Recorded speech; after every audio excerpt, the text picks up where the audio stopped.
Today's my video, everyone guys. So guys, nagwawalis po ako dito sa loob ng bahay namin. Kasi po guys, ayan. Dahil lagi akong nakaluhod or gumagapang guys. Kaya kailangan malinis. Ayan o, gusto niyang pamangkin ko siya, magwawalis niya.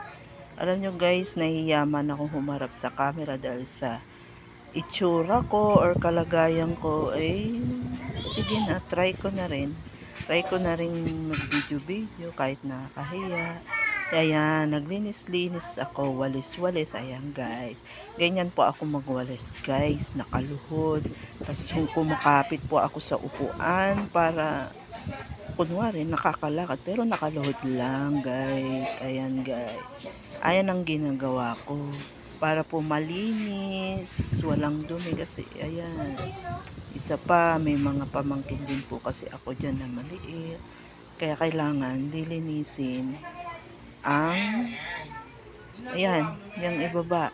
Nililinis yan, walis-walis. Ayan, guys. Tapos, tanggal ano din yan. Pawis ba? Tuluan ng pawis ko dyan sa pagwawalis ko dyan, guys. Napakahirap. Pero okay lang, guys. Para exercise na rin sa aking katawan. Dahil ayan, tumaba na rin po kasi ako guys. Dati nga nung bata pa ako, malnourished ako. Pero ayan, ngayon mataba. Pero yung binti ko, hindi siya tumaba. Ganun pa rin siya guys. Payat pa rin ang aking mga binti.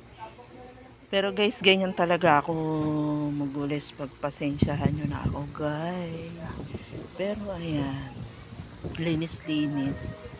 Dahil ako ang naiiwan sa aming bahay, ako ang naglilinis-linis. Ayan. Para pag upo ko dyan sa baba, malinis.